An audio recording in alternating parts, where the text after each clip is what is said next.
안녕하세요. 오늘도 사연살롱을 찾아주셔서 감사합니다. 저는 올해 63살이 된 싱글 여성입니다. 직업은 가정의학과 의사고요. 현재 엄마를 모시고 단둘이 살고 있어요. 그리고 지난 3월 조카 딸이 결혼을 해서 처음으로 하객이 아닌 이모로 한복을 입고 식에 참석을 했는데요. 그게 참 기분이 묘했어요. 아무래도 저는 결혼도 하지 않고 아이도 없다 보니 조카를 시집 보내는 게 꼭 자식을 결혼시키는 그런 기분이 들었는데, 왜 결혼식 시순 중에 신랑 신부가 부모한테 맞절하는 순서가 있잖아요. 그때 제 동생이 어찌나 울던지 그 모습에 저도 펑펑 울어버렸어요. 그러니까 저는 정작 주인공인 조카 때문에 운 게 아니라 제 동생 때문에 눈물이 터진 건데요. 저랑 동생이 좀 남들과는 다른 인연이거든요. 미리부터 말씀드리자면 저랑 동생은 피 한 방울 섞이지 않은 자매입니다. 그리고 현재 제가 모시고 사는 엄마 역시 저랑은 피 한 방울 섞이지 않은 모녀지간인데요. 그렇다고 제 동생과 저희 엄마가 친모녀 관계도 아니에요. 이렇게 얘기하니까 진짜 이상하게 들리는데, 그래도 우리 셋은 남들이 뭐라고 하든 가족이라는 이름 아래 서로를 진심으로 아끼고 사랑하는 사이인데, 어떻게 보면 저에게 동생과 엄마는 가족 그 이상인지도 모르겠어요. 그 두 사람은 제가 삶을 포기하고 싶은 순간마다 저를 붙들어준 생명의 은인이거든요. 그리고 지금 어릴 때 저를 떠올리면 그렇게 안쓰럽고 기거할 수가 없는데, 지금부터 롤러코스터보다 더 굴곡졌던 제 사연을 소개해 보겠습니다. 저는 태어나 보니 엄마가 없었어요. 저희 엄마가 미혼모로 저를 낳고 자기만 살겠다고 저를 아빠한테 버리고 사라졌거든요. 그리고 저는 아빠가 아닌 할머니 손에 걷어져 아무것도 모르고 자랐는데, 그나마 할머니는 저에게 정을 주고 키우셨죠. 어릴 때 기억이 많지는 않지만 할머니가 늘 저를 살뜰히 챙겨주신 것은 기억이 나거든요.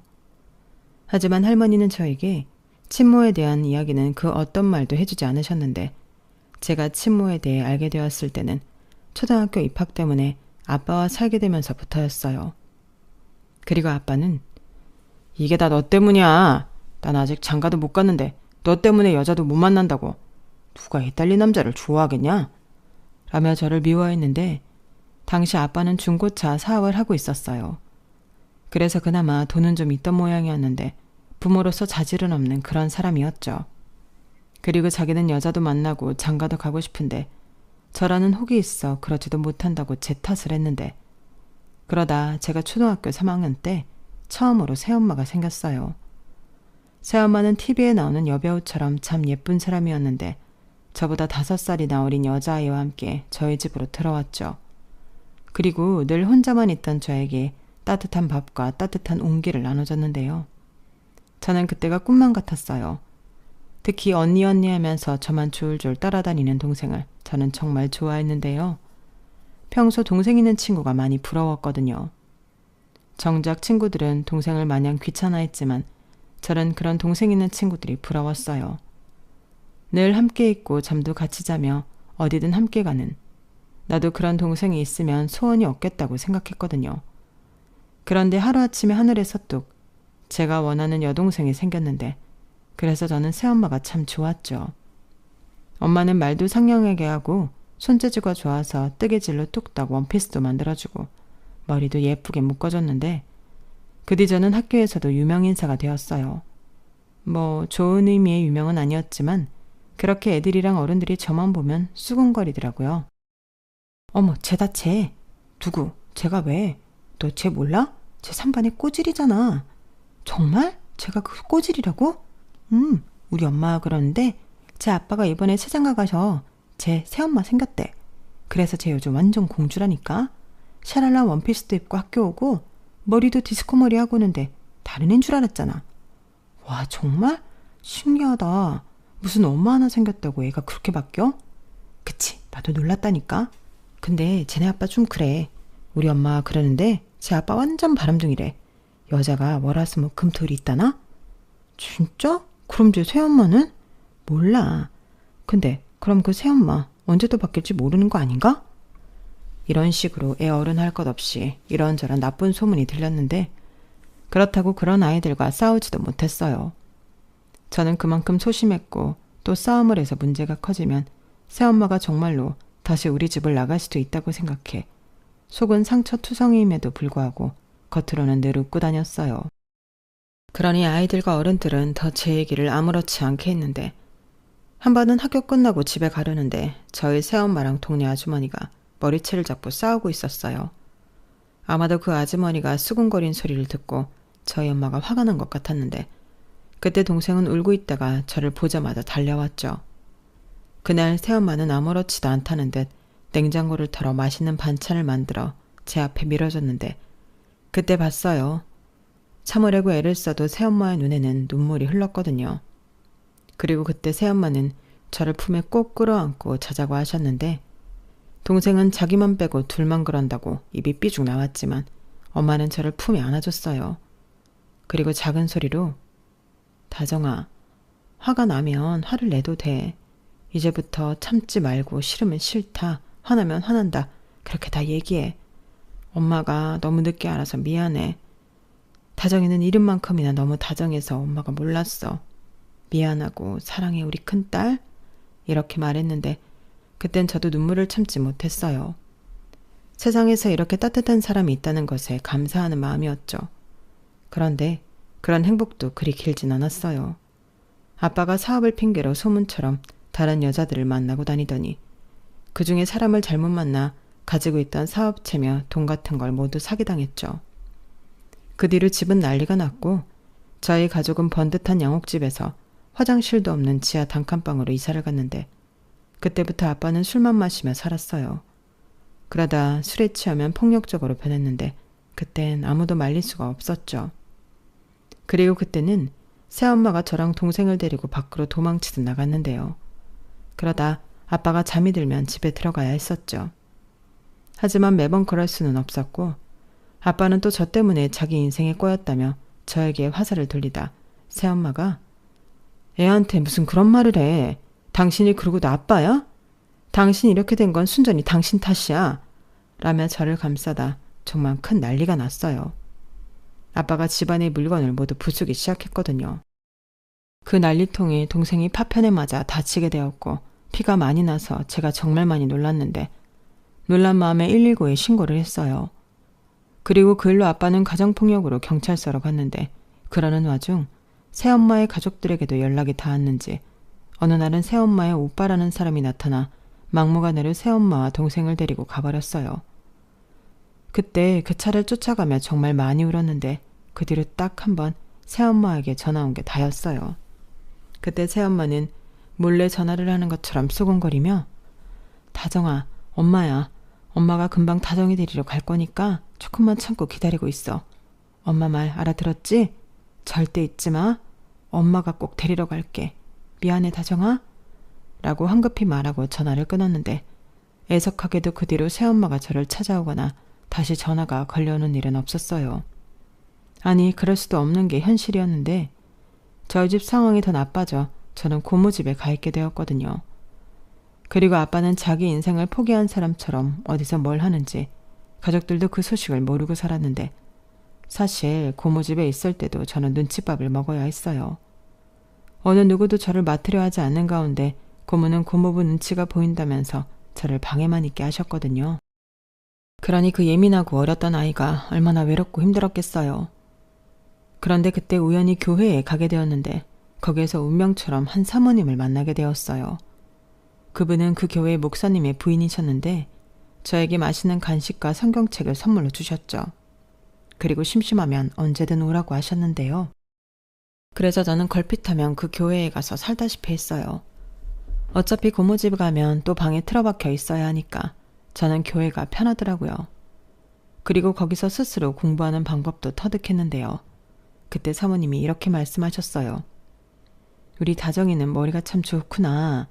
다정이처럼 똑똑한 아이는 조금만 노력하면 공부를 참 잘할 수 있을 텐데 이번 참에 공부를 열심히 해보렴. 공부요? 근데 공부하려면 돈이 필요하지 않나요? 저는 돈이 없는데. 공부하는데 왜 돈이 필요해? 다정이의 의지와 마음만 있으면 공부는 언제든 할 수 있지. 그리고 공부를 잘하면 불가능한 것들도 전부 할 수 있어. 네? 불가능한 것도 이루어져요? 그럼 엄마랑 동생도 다시 만날 수 있나요? 그럼 우리 다정이가 공부를 열심히 해서 성공하면 분명 만날 수 있지. 이용하면 큰 성공해서 유명해지면 더 좋고, 유명하면 TV나 신문에도 나오잖아. 그럼 다정이 엄마랑 동생이 그걸 보고 찾아올 수도 있고. 와, 그럼 저 공부할래요. 그때 저는 그게 희망이라고 생각하고 미친 듯이 교과서를 달달 외웠어요. 모르는 게 있으면 사모님과 사모님 아들이 가르쳐줬고, 저는 또 그걸 까먹지 않으려 줄노트에 줄이 보이지 않도록 적고 또 적으며 공부를 했죠. 그러다 전혀 생각지도 못한 소식이 전해졌어요. 그건 경찰서에서 온 연락이었는데, 고모 말에 의하면 저희 아빠가 길에서 사망해 있었다는 연락이었죠. 그래서 가족이 와서 신원 확인을 해줘야 한다고 했는데, 고모는 그때도 오빠라고 하나 있는 게 죽는 그날까지 이렇게 사람을 귀찮게 해. 이럴 거면 내 앞으로 돈이라도 좀 남겨주고 가든가. 에휴, 내 팔자야. 라며 싫은 내색을 잔뜩하며 경찰서며 병원이며 바쁘게 다녀왔고, 다행히 고모는 저를 데려가진 않아 저는 그 모습은 보지 않았어요. 지금 생각해도 그게 너무 다행이고, 제가 고모에게 그나마 감사하게 생각하는 점도 그거였는데, 아무리 저를 낳아준 친부라도 어린 마음에 그건 보고 싶지 않더라고요.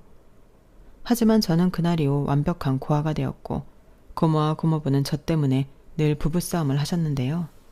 싸움의 주제는 늘 같았죠. 저를 언제까지 이 집에 둘 거냐는 거였어요.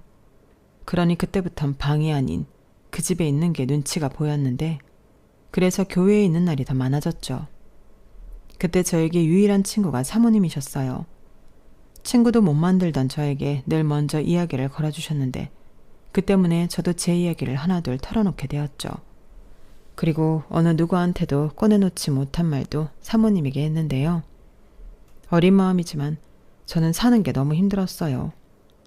고아가 된 이상 새엄마와 동생을 다시 만난다는 희망도 없었고, 앞으로 어떻게 될지 무섭기만 했는데, 그때는 어린 마음이지만 이 세상에서 제가 사라졌으면 좋겠다는 생각도 했었거든요.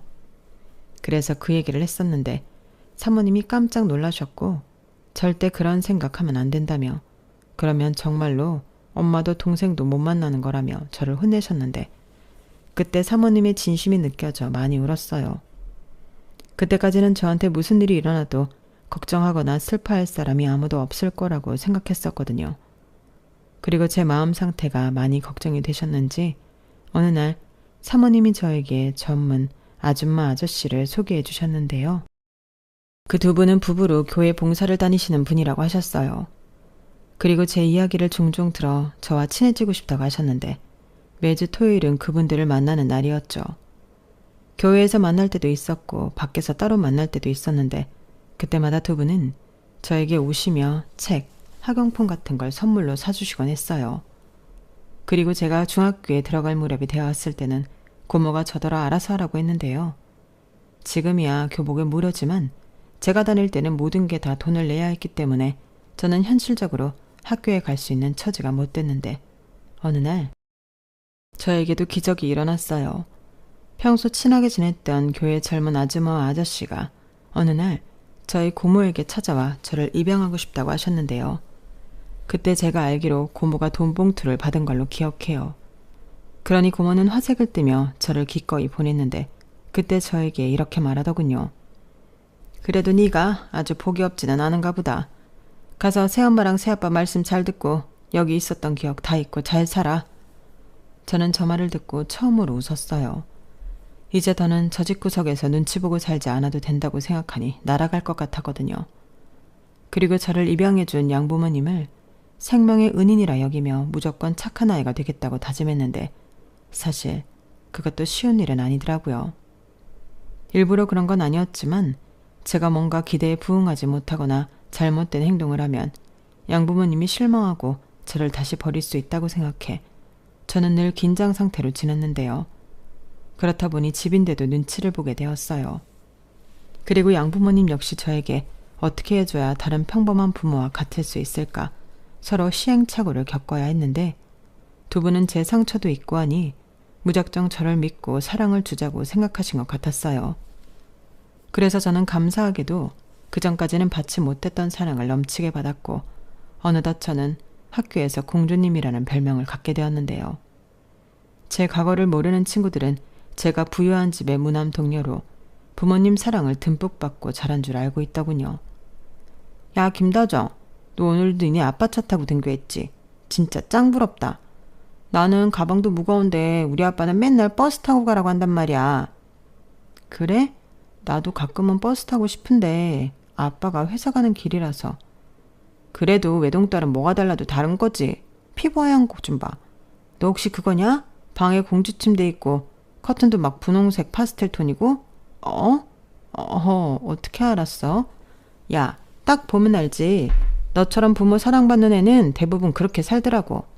학교 끝나고 집에 가면 엄마가 간식도 막 만들어주고. 너 혹시 집은 2층이냐? 2층은 아니고 그냥 아파트야. 간식은 만들어주셔. 아무튼 넌 뭔가 다른 애들이랑은 결이 달라. 공주야, 공주.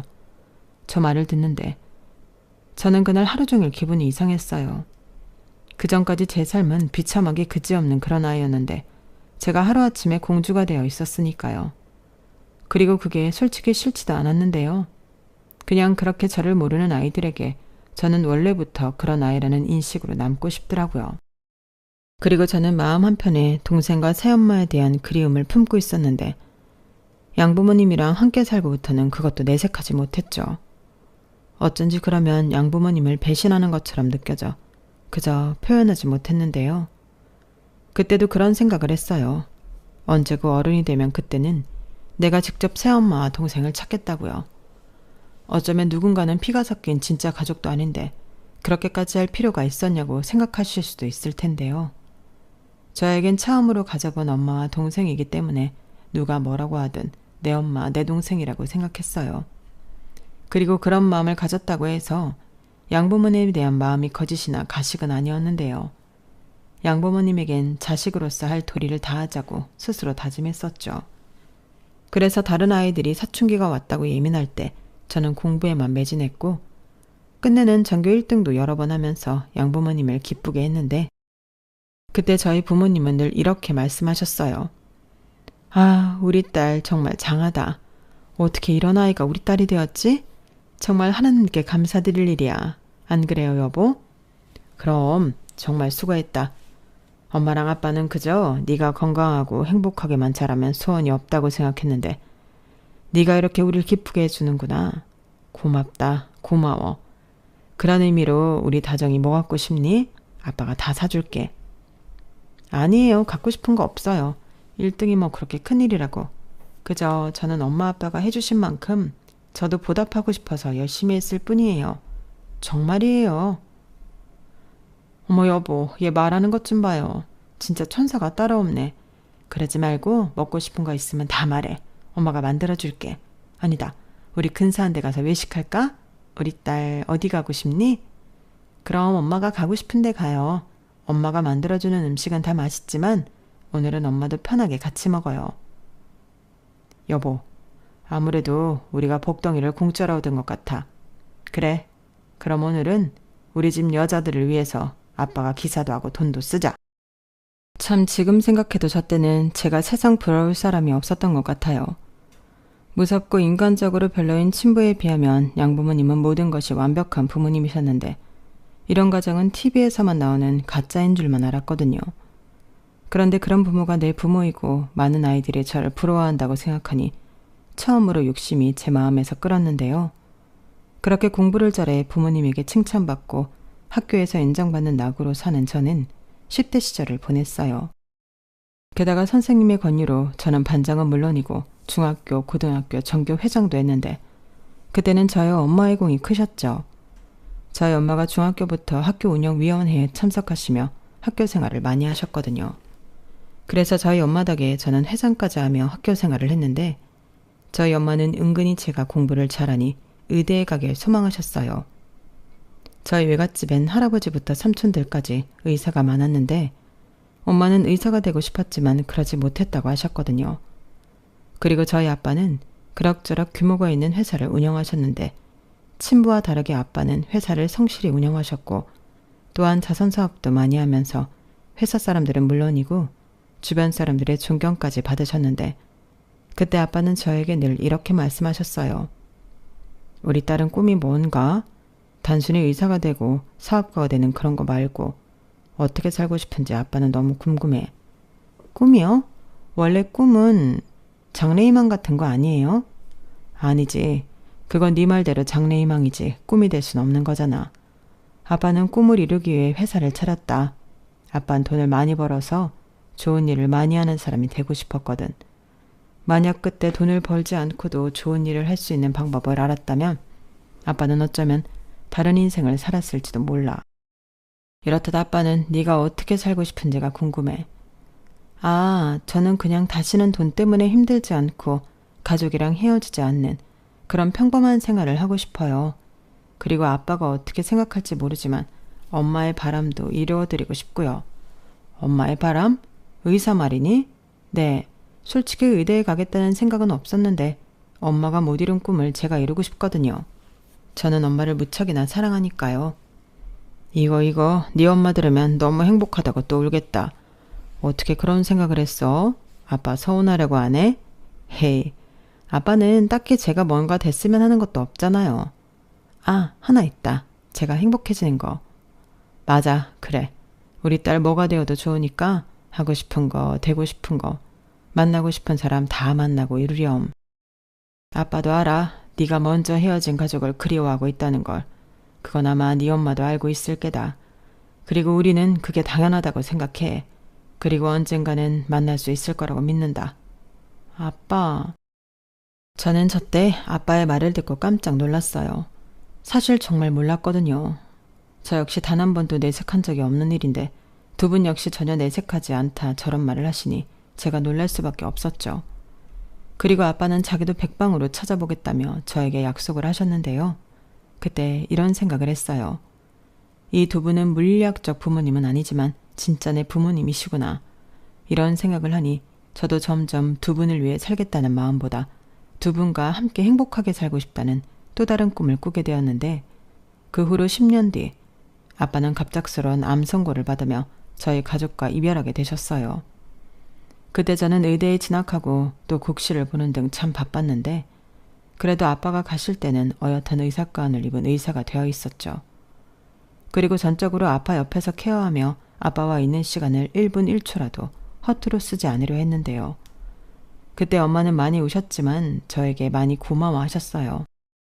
다정아, 나는 요즘 부쩍 네가 우리한테 온 게 선물 같다.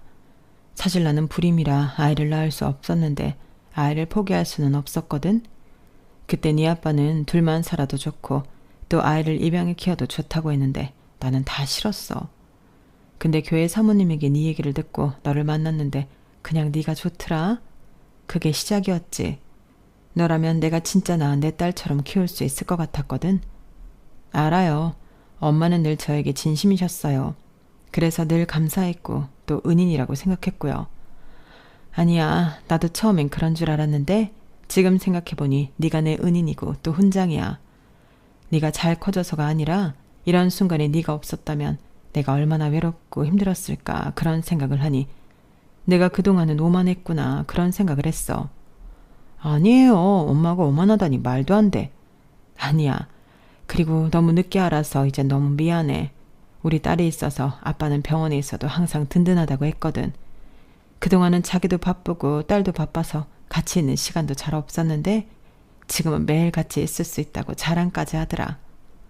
다른 가족은 면회 시간밖에는 같이 못 있잖아.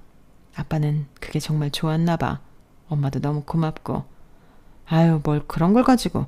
당연한 거죠. 자식인데. 엄마는 제 말에 무슨 말을 하고 싶었던 것 같았지만 이내 아무 말도 하지 못하고 눈물을 흘리셨어요. 그리고 여느 자식들이 그러겠지만 약해진 부모를 보니 새삼 내가 어른이고 내 부모를 감싸줘야겠다는 생각이 들었는데 그렇게 아빠는 생각보다 오래 병원 생활을 하시고 편안한 얼굴로 임종을 맞이하셨어요. 그리고 그때 저에게 그동안 고맙다고 또 가족을 못 찾아줘서 미안하다고 하셨는데 저는 그저 사랑한다는 말로 아빠를 꼭 끌어안아드렸죠. 그리고 정말로 웃는 얼굴로 마지막을 보내셨는데 저희 엄마도 아빠와 고맙다며 눈물에 작별을 하셨어요. 그렇게 아빠를 떠나보낸 저와 엄마는 예전보다 서로를 더욱 의지하며 돈독하게 지냈는데 아무리 바빠도 집에 혼자 있는 엄마를 위해서 저는 꼬박꼬박 집에 들어가 밥도 먹고 잠도 잤어요. 설령 한두 시간밖에 잠을 잘 수 없다 해도 엄마 얼굴을 보고 오는 게 저한테는 무척 중요한 일이 되었는데 그때 비로소 저는 엄마한테 말을 놓고 여느 딸처럼 투정을 부리는 그런 평범한 딸이 되었죠.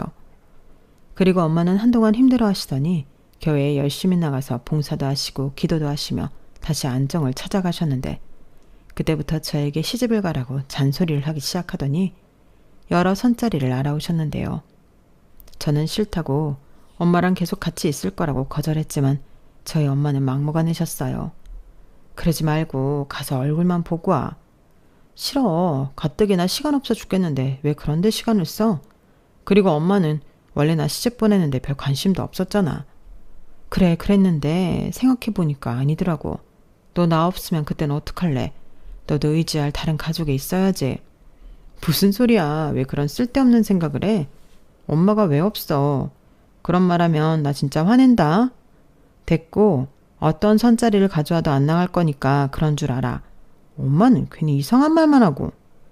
이런 식으로 저는 결혼할 생각은 정말 없었는데 물론 그렇다고 연애도 하지 않거나 그러진 않았어요.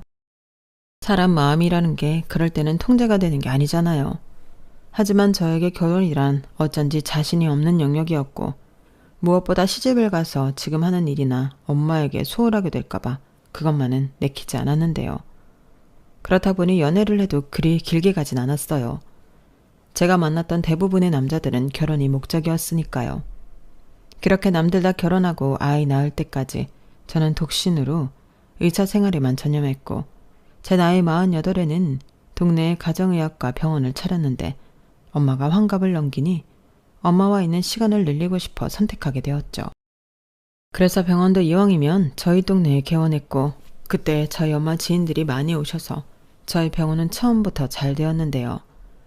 그렇다 보니 병원 차릴 때 졌던 빚도 빠른 속도로 갚아나갔고 좋은 장비도 여러 대 페이닥터도 2명 정도 더 쓰면서 자리를 잡아갔어요. 그렇게 정신없이 살다 보니 저는 어느덧 환갑을 맞이할 나이가 되었고 엄마는 여든을 코앞에 두게 되었는데 엄마 눈에는 제가 아직도 어려 보이는지 계속 결혼 타령을 하시더라고요. 자기 나이도 있고 건강도 예전 같지 않으니 더 잔소리가 심해졌어요. 하지만 이 나이에 결혼을 하는 것도 너무 웃긴 일이라 엄마, 이젠 내가 시집가고 싶어도 날 받아줄 남자가 없어. 지금 결혼해봤자 얼마나 같이 산다고 라며 너스레를 떨면서 농담처럼 말하는데 그러면 엄마는 아니라며 네가 어때서? 너는 지금도 애기지. 네가 마음만 먹으면 엄마가 좋은 남자 찾아볼게 하며 저를 어린애 취급을 하셨는데 주변에서 그러시더라고요. 원래 엄마 눈에는 자식의 나이도 또 주름도 보이지 않는다고요. 그리고 그 말이 저는 싫지 않아 엄마에게 더 어리광을 부리곤 했는데 그러던 어느 날이었어요. 그날은 명절을 코앞에 둔 마지막 진료일이었는데 시기 탓인지 정말 많이 바빴죠. 그리고 드디어 마지막 환자가 대기하고 있었고 저는 얼른 진료를 마치고 집에 가서 엄마랑 음식하며 쉴 생각을 하고 있었는데 그때 간호사가 익숙한 이름을 호명하더군요. 저는 얼른 접수 사태를 봤어요. 김소원, 나이만 53세. 그걸 보는데 뭔가 뒷골이 쭈뼛하고 사는 것 같았죠. 헤어졌던 동생 이름과 나이가 같았거든요. 하지만 세상 아래 그런 우연은 있을 리가 어렵기 때문에 저는 그저 그동안 잊고 있던 동생에 대한 마음인 줄만 알았는데 그때 한 중년의 여자가 제 앞에 앉았어요. 그리고 저는 여느 환자들에게 건네는 말처럼 안녕하세요. 어디가 불편해서 오셨나요? 라고 물었는데 그때 저를 똑바로 쳐다보며 그 환자가 이렇게 말을 했죠. 안녕하세요. 제가 목을 많이 쓰는 직업이라서요. 목 좀 보고 싶어서요. 그리고 가정의학과면 오래전에 생긴 흉터도 치료할 수 있나요? 제가 어릴 때 생긴 상처가 있어서. 아, 어디 한번 볼까요? 대체로 어릴 때 생긴 상처는 피부 전문 병원에 가서야 치료가 가능할 텐데요. 저는 환자가 내민 손목 흉터를 봤어요. 그리고 기분이 조금 이상해졌는데 그때 그 환자가 멈칫하고 있는 저에게 어릴 때 저희 아빠가 던진 물건 파편에 다쳤는데 그때 피가 많이 났었어요. 그때 저희 언니가 119를 불러서 병원에 가긴 했는데 흉이 져서 라고 하는데 저는 아무 말도 아니 숨이 쉬어지지 않았죠. 그리고 어떻게 할 수도 없이 눈물이 차올랐는데요. 그때 그토록 듣고 싶었던 그 말이 제 심장에 박히고 말았어요. 언니? 나야, 언니 동생. 설마 나 잊어버린 거야? 소원이니? 정말 내 동생 김서원 맞아? 그래, 언니는 무슨 자기 동생도 까먹고 그러냐? 진짜 실망이야. 저는 믿을 수 없는 그 순간을 지금도 가슴 저릿하게 기억합니다. 그리고 그날 얼마나 울었는지 밖에 있던 간호사와 다른 방에 있던 의사들이 몰려왔는데요. 저희 사연을 알고는 모두 울음바다가 되었어요. 오죽하면 진료 오신 환자분들도 축하한다며 눈물 섞인 박수를 보내주셨는데 제 인생에 이런 날이 올 줄은 꿈에도 몰랐죠. 사실 부끄럽지만 아빠가 돌아가시고 정신없이 살다 보니 새엄마와 동생을 찾는 것도 잊고 살았거든요. 아니, 그 정도 노력했는데 되지 않았으니 이건 어쩔 수 없는 거라며 포기했었는데 이렇게 동생이 자기 발로 저를 찾아올 줄은 정말로 몰랐어요. 그리고 겨우 눈물을 멈추고 벌개진 눈으로 동생 얼굴을 보는데 통통했던 볼살과 유독 동그랗던 눈이 그대로인 영락없는 제 동생이었는데요. 옷자락에 변호사 배지가 눈에 띄더군요. 그래서 제가 놀란 눈으로 변호사 배지를 가리켰는데 동생은 빙그레 웃으며 이렇게 말했어요. 내가 이 배지 달려고 얼마나 노력했는지 알아? 무려 3수를 했다고. 그리고 죽기 살기로 공부하고 변호사 배지 단 후에 또 죽어라 언니 찾아다녔어. 근데 언니는 뭐 하느라 나도 동생도 안 찾았냐? 그게 나도 찾았는데 찾을 방법이 없어서. 그럴 줄 알고 내가 이렇게 찾아왔지. 이게 바로 변호사의 정보망이라는 거야. 그거 불법은 아닌 거지? 어허, 나를 뭘로 보고? 물론 살짝 연줄도 있긴 했지만 불법은 아니야. 근데 나 정말 놀랐다. 우리 언니가 이렇게 훌륭한 의사가 되어 있을 줄이야. 나도 놀랐다. 네가 변호사라니. 엄마도 많이 기뻐하셨겠다. 엄마는 어디 계셔? 건강하시지? 그게 사실은 말이야. 동생은 참았던 눈에 다시 눈물을 흘리며 새엄마 이야기를 하기 시작했어요. 새엄마는 15년 전에 돌아가셨는데 그때도 찾지 못한 큰딸을 그리워하고 또 미안해하시며 그렇게 눈을 감았다고 하더라고요. 그리고 이혼으로 동생에게 언니를 꼭 찾으라고 했다는데 동생은 저랑 달리 결혼도 하고 아이도 있어 저를 찾는 게 본의 아니게 오래 걸렸다고 했어요. 저 역시 그 말을 듣는데 눈물이 나왔고 찾아도 내가 먼저 찾고 새엄마 가시는 길에 함께 했어야 했다는 죄송함에 한동안 고개도 들지 못했는데요. 그날 저녁 저희 자매는 참 많은 이야기를 하며 그간의 살아온 이야기를 했네요. 외갓집에 가서도 저 못지않게 눈치와 구박 속에 힘들었던 이야기와 끝내 새엄마와 동생이 몰래 집을 나와 저를 찾아다닌 이야기부터 파란만장이라는 말이 무색할 정도였는데 새엄마는 집을 나왔을 때부터 천식으로 고생을 하고 계셨다고 했어요. 그래서 더 적극적으로 저를 찾지 못하셨는데 그럴 때면 베개가 다 젖도록 울고 그러셨다고. 그러다 친부가 객사한 사실을 알게 되고 또 저를 맡았다는 고모에게 찾아갔는데 고모는 무슨 꿍꿍인지 제가 있는 곳을 알려주지 않았다고 하더군요. 그때 고모가 언니는 부잣집에 입양 가서 잘 살고 있으니까 찾지 말라고 했어. 어차피 찾아봤자 지금 부모보다 잘해줄 수도 없을 텐데 뭐하러 찾냐고. 나를 위해서라도 찾지 말아야 한다고 했는데 그 말에 엄마가 딱 포기하더라. 근데 그게 아니었어. 난 정말 엄마가 언니 고모 말 듣고 포기한 줄 알았거든. 근데 엄마는 그 뒤에도 한참 동안 언니 찾으러 혼자 여기저기 다녔더라고. 그렇게 찾았는데도 결국엔 언니를 못 찾은 거지. 그러니까 그게 한이 돼서 나한테 언니 꼭 찾으라고 그렇게 말하고 갔어. 저는 동생 말에 한동안 아무 말도 하지 못했어요. 그동안 혼자 저를 찾아다녔을 새엄마를 생각하니 마음이 너무 쓰리고 아팠거든요. 그리고 잠깐의 정적을 깨고 제가 먼저 입을 열었는데요. 그랬구나. 나는 그런 줄은 꿈에도 몰랐어. 그냥 엄마랑 너는 분명히 잘 살 거라고 생각했지. 그리고 언니도 열심히 살면 꼭 너도 엄마도 찾아야겠다고 생각했는데 미안. 내가 먼저 너를 찾았어야 했는데. 됐어. 변호사랑 의사가 같나. 내가 더 빠르지. 그나저나 언니 진짜 좋아 보인다. 멋져. 의사가 아니 왜 그렇게 잘 어울려? 뭐래. 너야말로 왜 이렇게 잘 컸나? 그럼 남편이랑 애들은? 잘 있지. 사진 볼래? 내가 무려 딸을 둘이나 낳았다고. 우리처럼 사이좋은 자매야. 저는 동생의 핸드폰 속 행복한 가족 사진을 보며 참 오랜만에 환하게 웃었어요. 그리고 딱 봐도 사람 좋아 보이는 제부는 동생과 같은 로펌의 변호사라고 했는데 부부 변호사로 나름 유명하다고 하더라고요. 그리고 저도 모르게 훌쩍 큰 조카는 제 동생을 쏙 빼닮아 다 큰 예쁜 아가씨였는데 그중에 큰 조카가 시집을 갈 예정이라고 하더라고요. 비록 크는 모습을 보진 못했지만 조카의 결혼 소식에 저는 정말 기뻤는데요. 이런 기쁜 소식을 저만 알고 있을 수는 없었죠. 그래서 곧장 저희 엄마에게 전화를 드렸고 저희 엄마는 마치 잃어버렸던 딸을 찾은 듯 지금 당장 집으로 데려오라고 성화를 부리셨는데 동생도 저희 엄마가 너무 궁금하다며 같이 가겠다고 하더라고요. 그리고 그렇게 저희 셋은 역사적으로, 아니 운명적으로 함께하게 되었는데요. 저희 엄마는 눈물을 흘리며 제 동생을 보자마자 따뜻하게 안아주시며 이렇게 말씀하셨어요. 네가 소원이구나? 아유 예쁘게 생겼네. 어서 와. 내가 많이 기다렸는데 드디어 이렇게 얼굴을 보네. 고맙다. 이렇게 만나러 와줘서 너무 고마워. 저희 엄마의 따뜻한 환대에 제 동생은 처음엔 어쩔 줄 몰라 했는데 나중엔 돌아가신 엄마 생각이 났는지 다시 눈물을 흘렸어요. 그리고 사연을 듣게 된 저희 엄마는 제 동생에게 또 이렇게 말씀하셨는데요. 그럼 어쩔 수 없이 내가 또 친정 엄마가 돼야겠네. 사실 나는 친정 엄마, 처갓집 그런 거 굉장히 하고 싶었거든. 근데 다정이 저게 시집을 안 간다고 하니 내가 그 꿈을 이루지 못했는데 이젠 소원인 이 덕에 나는 꿈을 이룰 수 있을지도 모르겠다. 혹시 내가 너무 부담스러운가? 초면인데 주책이지? 아니에요. 저는 너무 감사한걸요. 언니 엄마면 저한테도 엄마죠. 저도 딸이 언니처럼 딸이 되어들어도 괜찮을까요?